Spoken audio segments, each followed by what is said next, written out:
여러분 안녕하세요. 새해 복 많이 받으시고요. 이번에는 여러분들하고 새로운 컨텐츠 한번 준비해 봤습니다.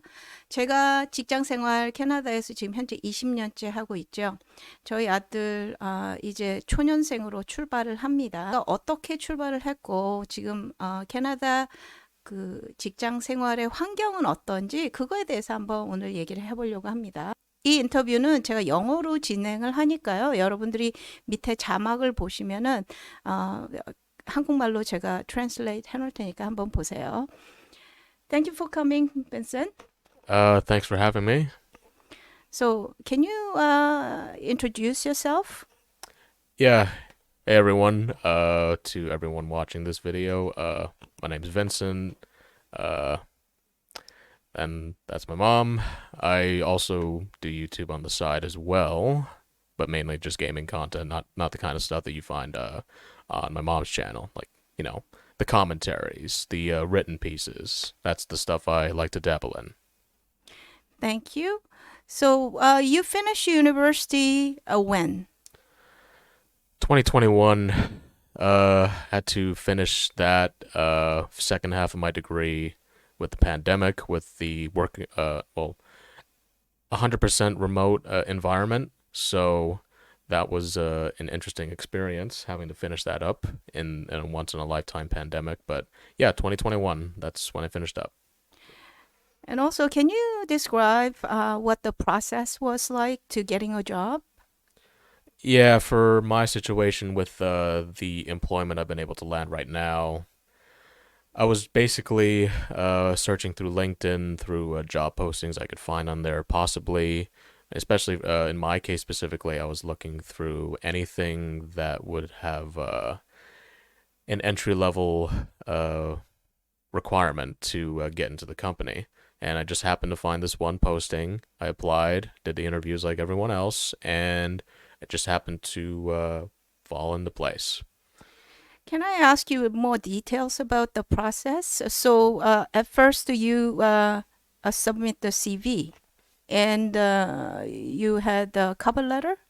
Well, I had a resume. Cover letter, I think, came in post interview when I had to answer a couple questions after the interview, and we just went from there. So, how many interviews did you have?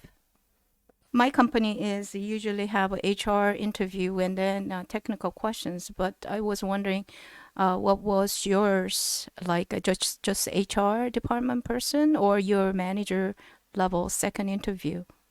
So I had a phone interview with someone in HR just to expand on the story a bit. Phone interview, and then a on-camera interview via Zoom, I believe it was, and then after that it was exchanging emails, answering additional questions, and and then it was just a matter of okay, I just gotta wait if I got the job offer or not. So, can you describe what your office looks like? Just briefly. You don't have to go details. How many stories in the building? 11 floors. Is it whole your company? Everything is your company, or other companies in? In my case, because I'm under an agency that's under the entire company, Okay. we're on a specific floor. Okay, so it is a waterfront of Toronto downtown. Is that correct? Mm-hmm. So in your floor, so is there a kitchen in there? Yeah, I'd say so. Like a little kitchen area with coffee machine, people to get their water, and yeah, yeah. Okay, so how many times do you go to office? Well, since let me explain it like this. So, because I'm under the agency and then above the agency is the entire company Okay. worldwide, Mm-hmm. across North America, I believe, or I think it's across Canada, whatever it is, the ranges. Mm-hmm. The new rule that's been implemented is starting 2023, starting now, Mm-hmm. where it's going to become mandatory for people to go into the office 3 times a week. Okay. But uh, off and on, I've talked to some other people across the company. Some have responded well, others have not responded well, and others are just kind of play it by ear and see how they run their teams. Yeah, my team is the same thing. My company is supposed to go 3 times a week, but because we do a lot of weekend work, so we don't really have to be in the office. Mm-hmm. It all depends on the management. Depends on the department, I think. And can you describe your first week of the work at the, even your internship, like what was like? Lots of learning. Lots of. It was a very quiet time when I had to be in the learning process, and my manager admittedly said that because I was still brand new, Mm-hmm. it was a little bit of a challenge for them to find like actual work for me to do. Okay. But regardless, we like all of us worked together to. I mean, they saw that okay, Vincent was eager to know more about what we do in the business, Yeah. and I think they took a liking to that. Mm-hmm. So they I guess rewarded my curiosity by giving me some work, and they would walk me through how to process the work, how to do the work itself, and after that, just kind of rolling with the punches, seeing what needed to be done. And I remember before we went on break, we did have a lot of things to do to wrap up before we went on break, but since it's a brand new year, we have a brand new start with some new things, I believe. How do you guys just get trained for new software? So you must have a specific software for your company. Is that correct? Yeah, yeah. I think I just kind of had to lean on the knowledge of my teammates and my managers. And funny enough, too, a lot of the software I use, it looks like something you'd have found in an era of something like the early 2000s. So it looked a little older, but then there's other software which may or may not be interesting to you that are built to look a lot more modern because they're relatively brand new. And as a result, my teammates, some of whom have been in the industry for 5 years, a decade more, some are comfortable with the old software, whereas the new one, they've had to lead. They have had themselves have had to lean on the guys that have become a lot more in tune with the newer software. Okay. So do you require to know Excel, word processor, and Outlook, and PowerPoint, and so on? Excel is definitely something we look at every single day. Mm-hmm. Definitely some shortcuts I've been able to learn from my managers have been helpful. Mm-hmm. I probably don't know everything about Excel, but I know the important shortcuts that gets the job done.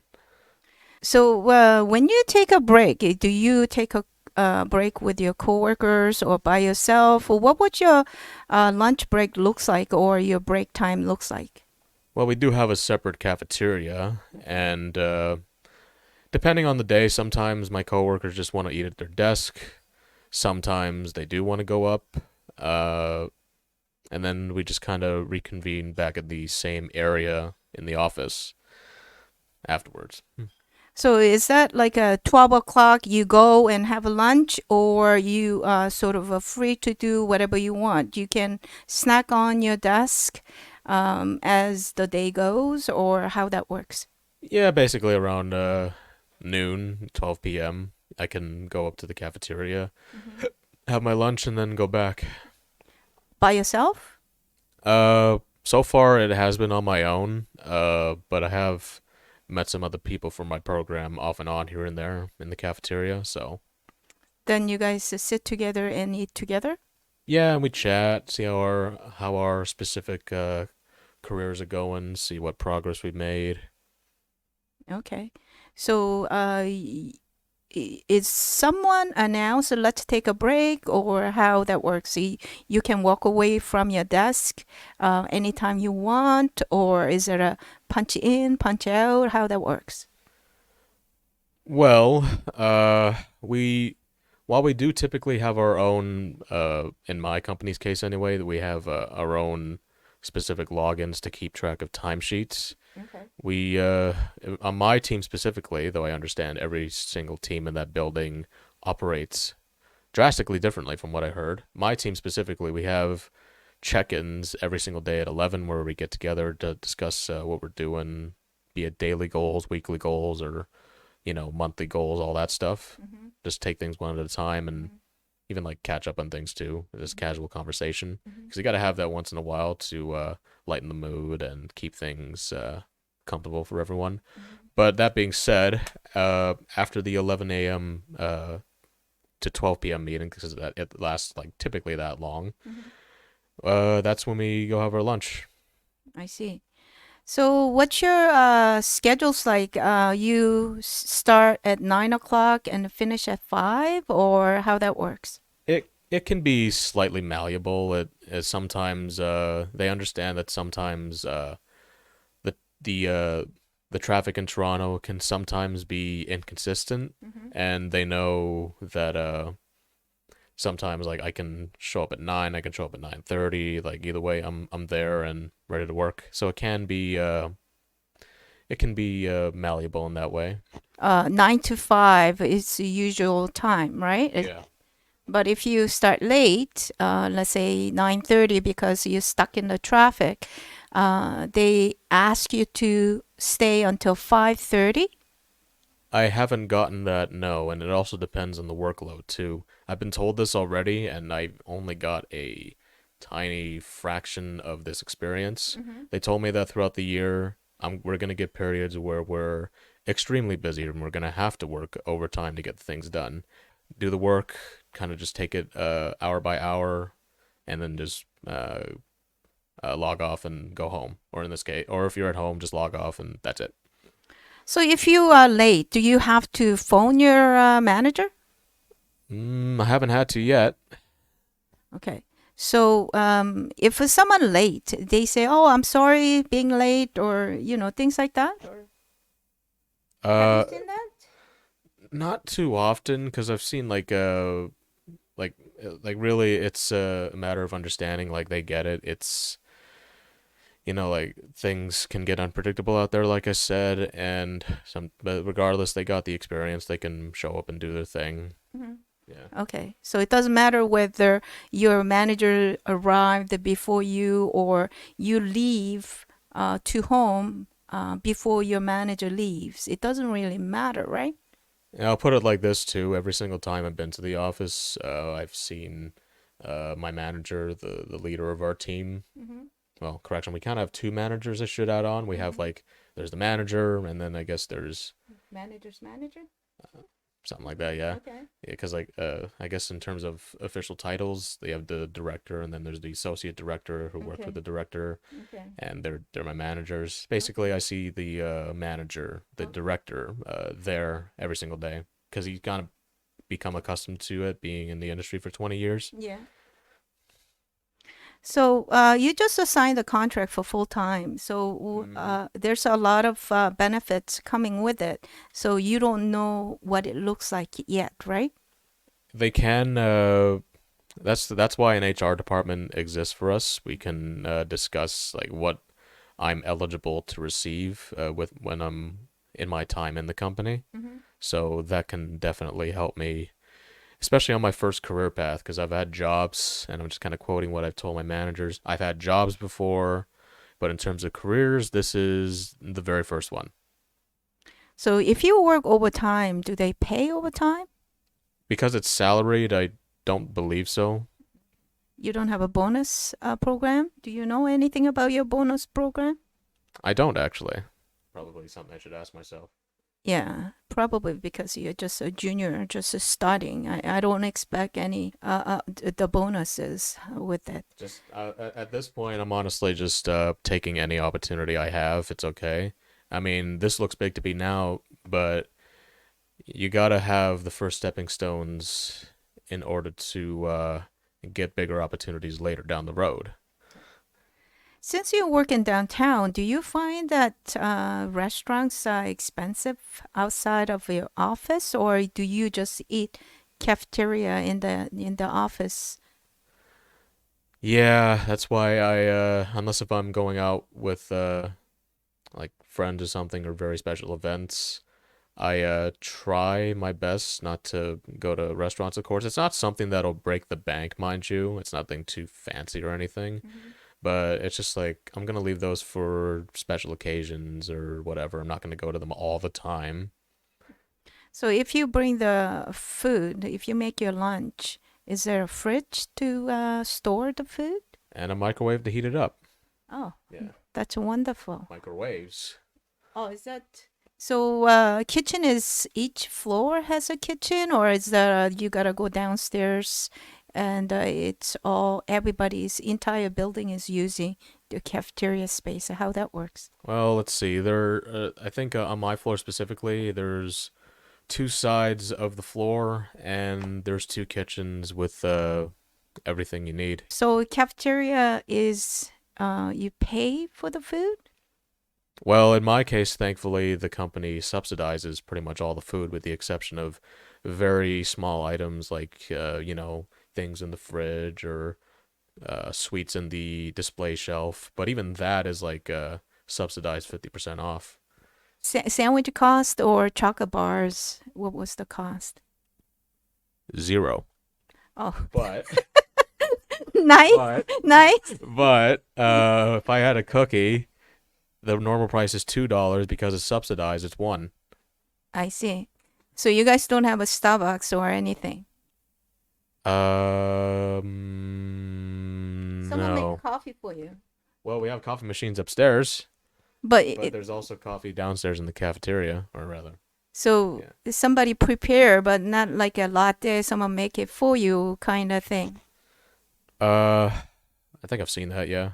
Oh, okay. Yeah. Because we have a Starbucks downstairs, so we go buy it. And also my company subsidize from the Starbucks purchase, but we get 50% off. Your company sounds better than mine. It was really a matter of luck. Like I said, I just happened to get lucky, and that's what you need. You really need that one chance, and the people willing to give you that chance. You've seen a lot of new grads having a hard time finding a job, right?